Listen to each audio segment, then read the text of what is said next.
What's up, everybody? Welcome to BioS3 Raw TV.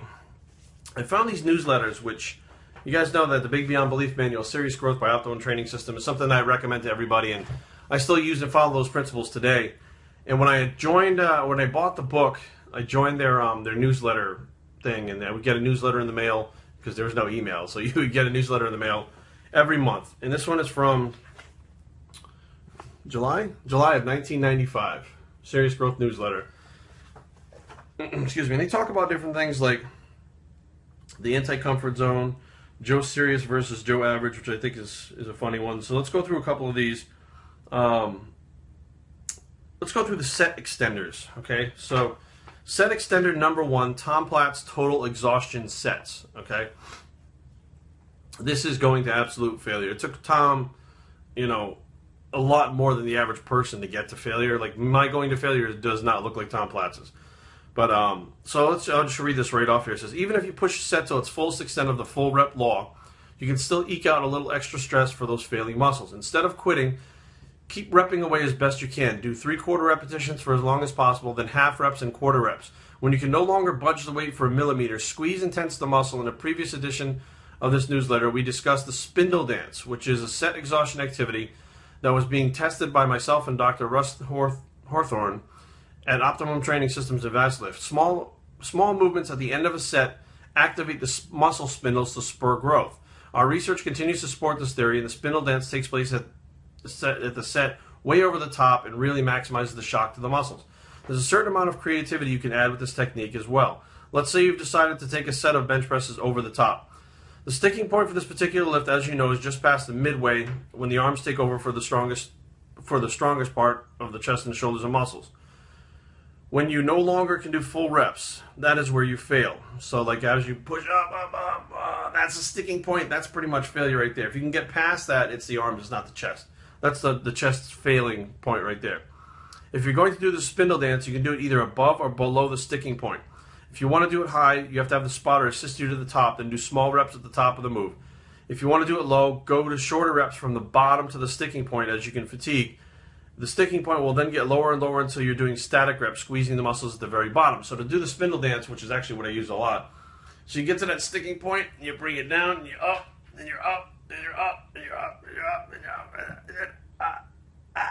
then it doesn't move, and you hold it, and it doesn't move, and you hold it, and you put down, and the spotter takes it, boom. That's failure. That's momentary muscular failure on the positive. Okay, not the negative muscular failure, not static muscular failure, it is positive muscular failure. So this is not a technique that should be used in every workout. Misuse and abuse of any set extenders can lead to injury, okay, and overtraining. These activities are mainly for experienced level 4 bodybuilders who are in tune with their bodies and capabilities. As Dirty Harry put it so elegantly, a man's got to know his limitations. Now, I mean, I use that fairly often. The way my program is set up, though, I get to recover. I have plenty of time to recover, and I'm not doing a whole lot of sets, so. Set extender number 2, force reps. Okay, this is something that I never use force reps anymore. I find that they cause injury a lot more than some of the other ones, and I feel like if the muscle has given out on muscular failure, you're now training towards negative failure because you're helping the bar up on those force reps through positive failure, and you're lowering it on your own. So now you're going towards negative failure, and I feel like that not only does that overtrain your central nervous system a lot faster, but it causes injury a lot more times than a lot of the other set extenders. Set extender number 3, power reps, cheating reps. So now what these are is, let's say you're doing curls and you curl, and you're starting to get hard, and it's starting to get hard, and it's starting to get hard, then you like, and you squeeze out a few more reps by swinging. Arnold used to do them, they call them cheat curls or cheat reps. And again, I find that if the muscle's already gone to failure, pushing it past failure, there really is no point. You're not going to get any results any faster. What it may do is actually hinder your ability to recover. Descending sets, which is basically running the rack, they call it. So essentially you're doing drop sets. So you start at your highest weight, and it's not just a drop set or a couple drop sets. Let's say you start with 60-pound dumbbells. You're doing curls until you fail. You go from 60s to 50s, 50s to 40s. 40s to 30s, 30, 20, 20, 15, 15, 12, 12, 8, 8, 5. Okay, so like you're literally dropping all the way down to, and finally you get to those 5s and you're like, holy shit, you do probably 100 reps in the set.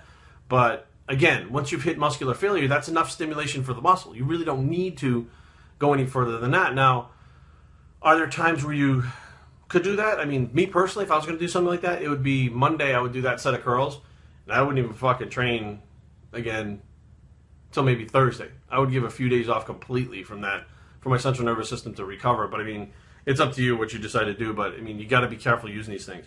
The giant set where you go from one exercise to the next, so you do like flies and then bench press and then cable crossovers. Like you go from one to the next to the next.